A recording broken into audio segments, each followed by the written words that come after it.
Hi and welcome to the channel. Today I'm presenting about another interesting episode of Herald Tribune World Youth Forum. In this episode, youngsters discuss about how can one nation help another.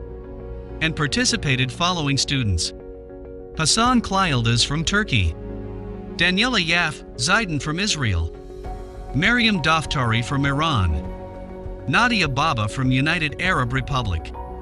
As usual, presenter of the discussion is lovely Mrs. Helen Height-Waller. Here we go to the video.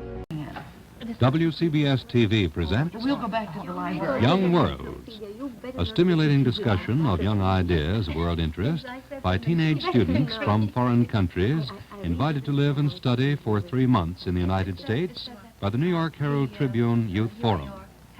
Each student while here will live with 4 host families with teenage children and attend local public and private schools. Today's discussion will be between Miss Daniela YAFFE of Israel, Miss Maryam DAFTARI of Iran, Mr. Hasan GÜCLÜYILDIZ of Turkey, and Miss Nadia of the United Arab Republic. And here is your moderator, Helen Height-Waller. It's written on your parliament. I don't know, somewhere in the building there. We've been talking about how one nation can help another. No, you're right on the ball here, Nadia. But how can one nation help another? Well, Miss Waller, I think that it's not as simple as that. I think it's more complicated than we think it is. Because when coming, I just had my definite patterns of thought, and that was really what, 2 months ago? Yes, I didn't question anything because I really thought what I believed was just the right thing. I mean, and now I'm beginning to think about it, and I'm beginning to question some of the things I believe. Well, now, what are some of them? Can you think back to your arrival in the States 2 months ago? What are some of the things you were definite about? Well, I really thought that Iran was the country where I would consider freedom was right, and then coming to the United States, I find what I'd heard, that there is freedom in the United States, and now I'm beginning to question whether our freedom is really freedom. Well, I think that the most important thing I learned here was to start a dialogue, and instead of going on with my own monologue, I learned to speak to people and to share their ideas and to find out the truth in them, and not to believe that what I say is the only truth. Yes, same with me. I now try to think and listen instead of talk. I think we find lots of common things between us and the American youth. For instance, I mean, we find out that also the Americans and also our people as we are exactly, I mean, have the same feelings I have, sometimes the same ideas, sometimes same problems, youth problems that we have all over the world. And these are just common things that we have all over the world. Well, now tell me some more about this, your relations with American young people your age and what you found in common with them. I had quite an experience because in all these schools I've been to, most of them say, you're an American. Sometimes they take me for an American, and I don't know whether to take this as an insult or some flattery. Well, I had quite a different experience. I spoke to a boy once, and I knew he had a very faint idea about everything. So he told me, "Where do you come from?" I told him, "I come from Africa." So he stared at me, he said, "Africa?" I mean, he was just stunned. I don't know how he thought I was going to be, but, well, there are still many similarities between young people everywhere. And I think, yeah, when we were at Williamsburg, the American students were talking about the other delegates and trying to learn about the other countries, and one of the roommates of me told me, "Do you have a communist delegate?" I said, "Yes." "Where is he from?" I said, "He's from Yugoslavia." "Where is he? I'm gonna kill him." Would you say that there's anything that you have in common with each other that you don't have in common with Americans your age?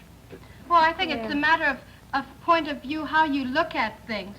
I mean, I would never consider myself, I mean, if somebody, we'd never consider ourselves Arabs. And in the United States, they told me, "You're an Arab," and I sort of, "Me, an Arab." I mean, it's just different ways of putting it. maybe they were learning about the old empire when Persia was conquered. Oh, yes. I think we have lots of comments together, especially, I mean, this made our area, because we all come from one part of the world. So it mustn't be, I don't think that feeling problems or these things, but problems that concern our areas. Now, talk to us a bit about that. You do all come from, in general, the Middle Eastern area, even though you aren't an Arab and you're a Turk. What are some of the problems that you've got in common? Water, Well, I think. I think, yes, this is one of the problems, and it's also overpopulation and standard of living which isn't very high, I think. But as many people like to put it, we are not underdeveloped countries, we are developing countries, and I think there's a difference between the two terms. We are countries which are progressing, but we are not underdeveloped. I mean, You also aren't a political vacuum, are you? Oh, no, we're not. I remember your reaction when somebody spoke of you as being a political vacuum. I remember. Well, we don't have the overpopulation problem, but we have the problem of having more water and just raising our standard of living. We too, as we a don't have nation. overpopulation problem, and we don't have a problem of, I mean, Israel is not considered as one of the underdeveloped countries or country which has to make a progress. We are considered as a very modern country in the world, but still the water is a very, very big problem. One of our biggest problems. Well, of course, we're all, Right. every country is in the stage of progressing. It isn't that there's no limit to progressing. Yes. How do you learn about each other's countries? Where do you get, and have you changed your feeling about each other's countries? Yes? Well, first of all, we learn about other countries in our school, in our history, in our geography, and in some other lessons, and also by means of our own press, our local press, and the other people who can read English or some other French or German magazines or newspapers. Well, everybody can buy them in the big cities in Turkey, so Well, they can Hasan, learn what do you about. learn, for example, about Iran, about Egypt, about Israel? What's your image of these countries, according to what you learn at home? Well, not very much about the people. Well, about the countries. About the countries, in our geography lesson, we learn everything about these countries. I mean, geographical and No, but what do you historical. think? What does the average Turk think of an Iranian or an Egyptian or an Israeli? Well, I don't think that these geography and history lessons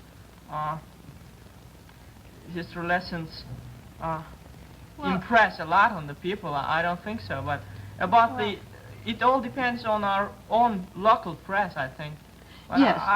I mean, in school you learn more about the policy of the country, exactly. Yeah. and here Yes. we've had the opportunity Yeah. to see the people. Like before I Yeah. came, when I thought of the United States, I thought of the policy or of Britain, but now I think of the people. Yes, it was the same thing with me. I mean, you just don't think of individuals and people when you live in a country. I mean, I judged all the Americans by Foster Dulles and all the British by Macmillan, and of course my opinion wasn't very good after judging them by Foster Dulles and Macmillan. Well, this is a mistake you often do. You just mix both things, the people and the policy. But Well- when you learn it in school, I mean, they can't give you a picture of the people. They have to give you a picture either of the past. The past is always, you learn something of the type of life of the people, but you learn about their government, their policy.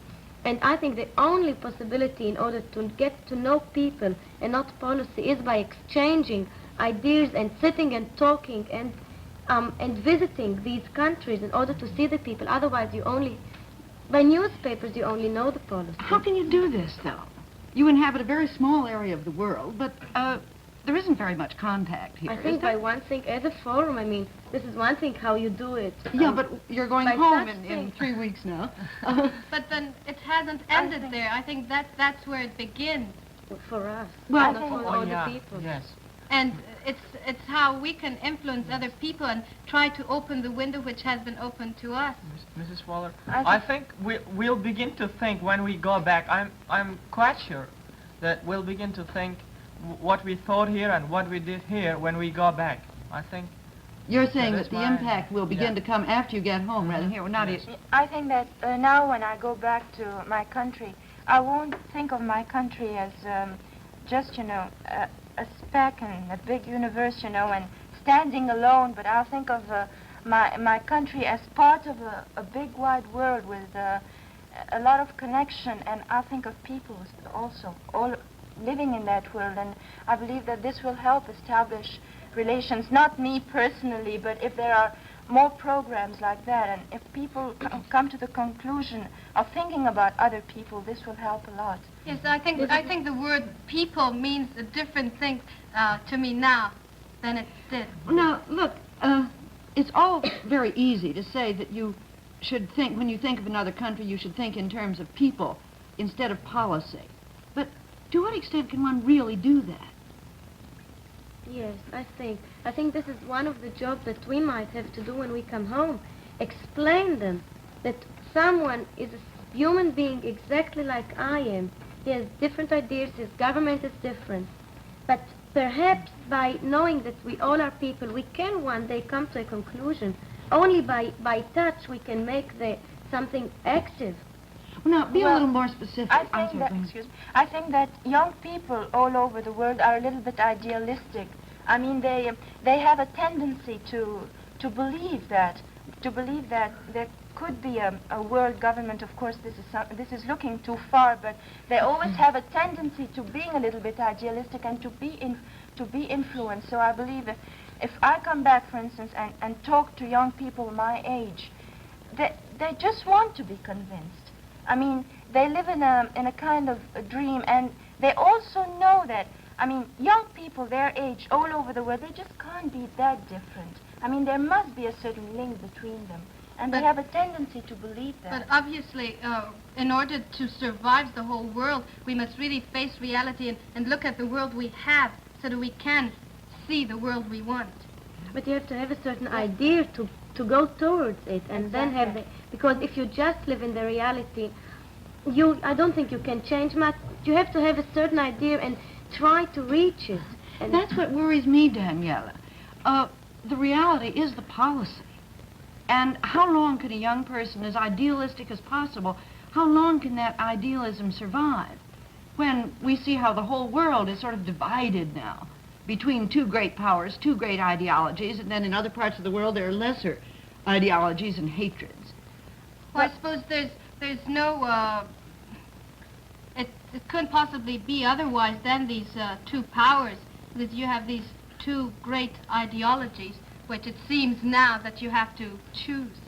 Well, I don't think that's fair to put the small countries in a position to choose, because this is selfishness and a little bit of weakness on both parties. Because you mean a weakness both on the part of the USSR and the part of the United States? But I would say that mostly the United States has put the small countries in a position to choose mostly. It's selfishness, because those small countries have problems within their country, problems of overpopulation, economical problems. I mean, such big problems they just have to deal with. Excuse me. And I believe this is a kind of selfishness and also weakness, not to be able to assume the responsibility alone and to drag other small nations with you. I mean, other nations who have nothing to do with that problem. We are not so concerned about communism in Egypt and in Syria. We're not so concerned about communism. But America seems so concerned about communism and just wants it to pass through your throat, and I don't think that's fair. She has to be concerned about it. We must face reality. I mean, she has this dividing line, whether to have these countries on her side. Of course, she must try to help other countries so that she gets allies on her side. And yes, one thing I agree with you. They shouldn't try to give a vote. I mean, not in the means, the full sense of the word vote. But I mean, I think Russia does the same. And besides, I don't think they should let them vote either here or there. But you can't expect of one big nation helping you, and I mean, I don't mean you personally, and you go to someone else and help the enemy of this nation. There has to be something. Then if you start with that point, where are we going? The word peace will be nothing but a chimera, because if it's always that struggle between two ideologies, don't forget that the small nations are those who make the policy in a way. Are those who make the policy. So if they're asked to go on one side or the other, there will always be that struggle between the two nations. But then, and this is something we but don't if want. you can't possibly work on both sides of the street in life, just take yourself as an individual. You have to choose. You can be neutral. And as a nation, you can choose both as long as there is no peace and no common idea in both. And always you have, it is quite natural, you always don't are a choose bit both. more. You can't be very neutral. You don't choose Wait a minute, both. give Hasan. I think it's impossible to be neutral, Nadia. Oh, I think it is. No, I don't think think it it is. is. Because today there are two great powers in the world, right? United States and Russia. You have to be on one side. Why? Why do you? Why in can't which side you? are you Why now? can't- Because you choose Why one can't side, you- one way of life. Yeah. No, why You can't you have two seek big your ideas and interest? you choose one idea. Wait, let Why Nadia... can't you seek your interest? I mean, look, this is a struggle between two ideologies, between communism and capitalism. And the small nations have other problems. They want to Yes. improve their standard of living. Why should they be asked to choose between those two No, this, ideologies? and I agree Why with can't- you, they shouldn't. But a But certain... Hasan just said that we have to choose. We can't remain Well, neutral. Why? You said, for instance, now, first of all, I want to say that the communism is not the opposite of capitalism. It's quite different. But you see, here again, we don't agree. I think that capitalism is the opposite of communism. No, it's not. Then it's the opposite of what? Of socialism. I mean, the capitalism is the opposite of socialism. So communism is the enforcing. The socialism is the enforcing way of communism. Now, We don't want to I get get it. lost in definitions Exactly. here. I mean, we're not discussing. But I'd like you to communism. make your point and then hear if Miriam has the same or a different one. You were about to show why a country, from your point of view, should not be put in the position of having to choose between Russia and the United States. Convince us on that, will you? Yes, because I believe that we have certain interests. For instance, the United States always has said that there is a political vacuum in the Middle East, and that this vacuum must be filled by one of the big nations, either the USSR or the United States, while we believe that this vacuum could be filled by the Arab nations, because they have a common interest, they have a common link, they speak the same language, they have the same religion, therefore they can stand together. We don't want to be put into the position of choosing either between Russia or America, because we believe that why if do you you- can't why do you choose- get- choosing why do you get it? It's not choosing America or the USSR. It's choosing the idea. A way of life. And it's because Iran is very proud of her heritage of freedom, like the United States, that we side with the United States. So it's not the country, but the idea. That's well, by accepting Russia's help, do you think that we are submitting ourselves to Russia's ideology? I don't know, but I think there is, in a way, yes, in a way. I mean, they wouldn't give just help. This is a policy that's about, that might be the sad thing about it, that a nation, when it helps another, it is always with a bit pulling strings. This might be the same, the sad thing. We might want to come to such an idealistic point where a nation will only help in order to help. But this is, they help because they want something back. But why does America help Israel? for We instance? are, I mean, this is true. We don't accept any aid from Russia. America helps us. But we live according to a Then certain here idea again of we come to a America. certain contradiction. America speaks a lot about democracy. Democracy is to choose. I mean, here We you do, are. they don't America want us does- to choose but yes, democracy. No, they they don't. I don't. know that. But here again, you can't accept Russia's help. Then you're not We given don't any want kind of to choice. accept it. We don't want even. We are not interested in their help.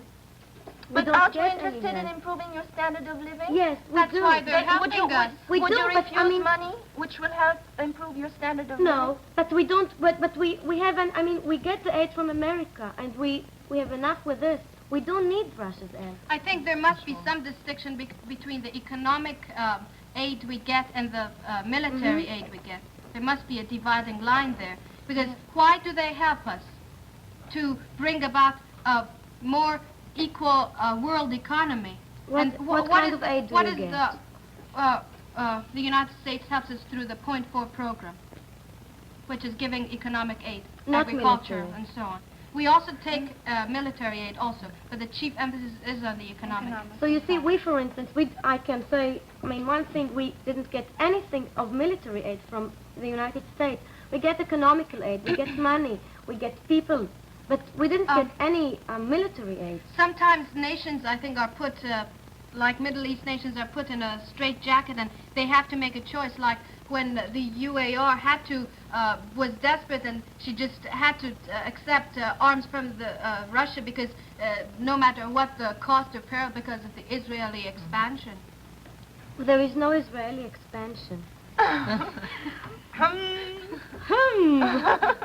Well, I think there is, but I think there isn't, and I'm sure Well, there is. it's a matter of looking at the point of view. That's how I think nations differ from each other. They look from their own point of view.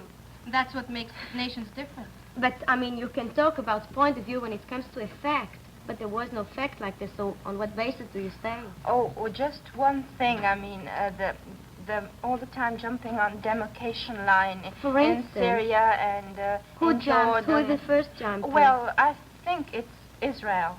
Oh, so, I mean, we don't Well, agree. anyway, I don't think we're discussing No. that Of problem. course, I don't think we agree on many things, but we can look at the similarity.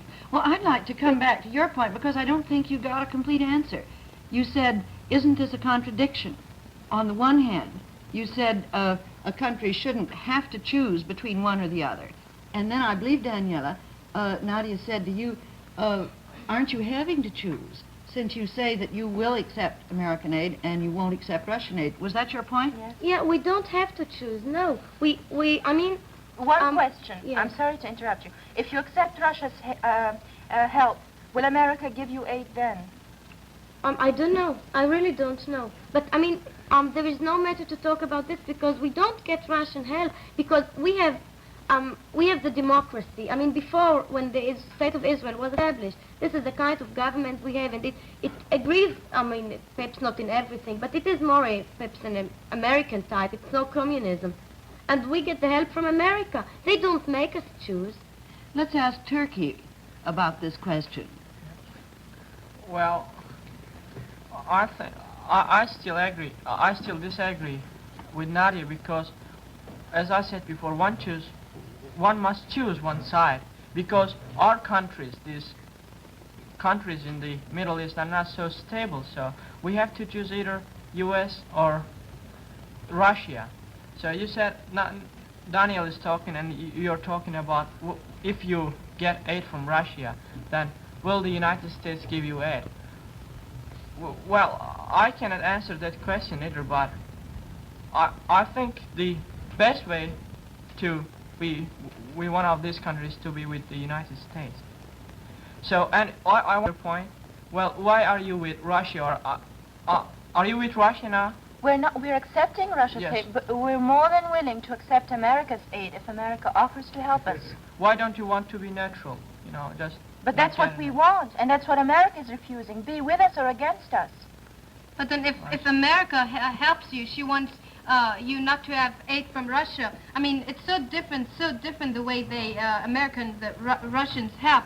Like, what was it, in 1947 when Russia was helping India with her famine problem. And she didn't say anything about it, but I suppose afterwards, and usually they send, may we send some technicians or something of the sort, and there you start the subversion.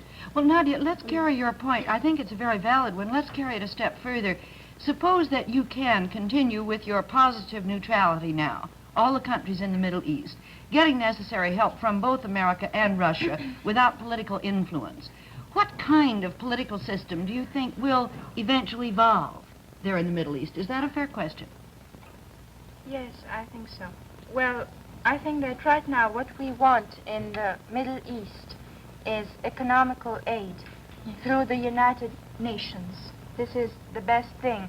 It's more of, it isn't a political union. What we want in the Middle East right now is not a political union. It's more an economical union on regional basis, that all the countries which have common interests and, I mean, for instance, Egypt is an agricultural country. Saudi Arabia has the oil. Instead of having so many small markets, we could have one common market, one strong market, and one strong economy. One thing I just want to add here, I mean, Nadia talks about the Middle East, and of course she talks more about one side of the Middle East. We are the second side of the Middle East. I mean, I think a community market would be something idealistic for the Middle East with Israel. I mean, this we can't reach now. I mean, this can be our idea for the future, perhaps for the near or for the far future. But if we would reach such a day where there would be peace, I think that all these countries together, one has oil, one has culture, one has agriculture, everyone has something else. If we can produce something together as the Middle East. Well, now, for example, what could you get from Egypt that you need?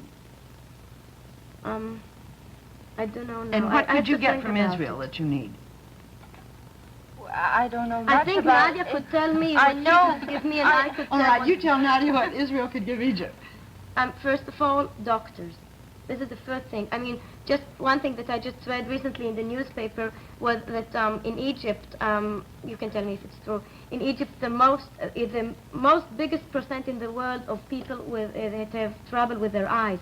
In Israel, we have for every 450 people a doctor, which is very, very good. I mean, we have too much doctors, perhaps. And I mean, also from the culture part, from the modern part. I mean, this is improving. The medical point of view is improving a great deal in Egypt. But I think, as Daniela said, this is being too idealistic, and by looking, considering a union of the Middle East countries with Israel. But This Israel belongs to the Middle East. But we aren't talking about a political union now. I was An projecting economical into the union, future. yes, but- how economically can your countries help each other? I think this medical point is... Well, I It's think one there's a of common them. problem in the Middle East, and this is water, and this is a Yes. problem we all have. So, by joining our efforts, maybe we can. I With the think Jordan something River, might the come one- out of it.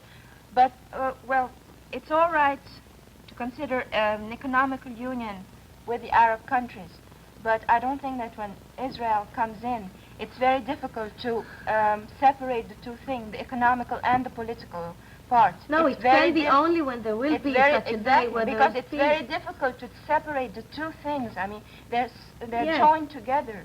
I think Yes, such I things agree. like the Baghdad Pact are very important for the stability of the Middle East. Like, I didn't know, I recently read that the Baghdad Pact had an economic committee which gives technical assistance. That is something I think wonderful. I think there should be more of this unity, which gives us security for the whole Middle East.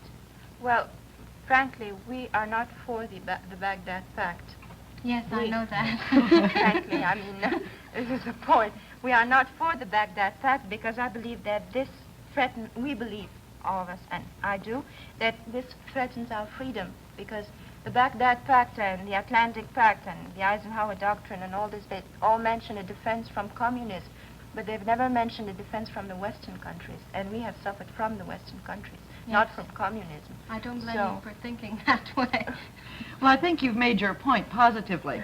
And also, one thing I'll take away from this is your idea that perhaps if aid could be administered through an international organization rather than bilaterally. Yes. But I think one private organization, a governmental organization, and international organization, if they are not exaggerating by help and not limiting it too much, it can be always useful. If we can reach, and I think Well- this I agree, an international one can be perhaps the best. But every kind of aid, as Well, long I as think, it's Sorry, we've got to stop here. may I- Next is it week, too I'm long? sorry. I wanted to make one point. Next week, we'll talk about the same problem in another area in Africa. Until next week, then.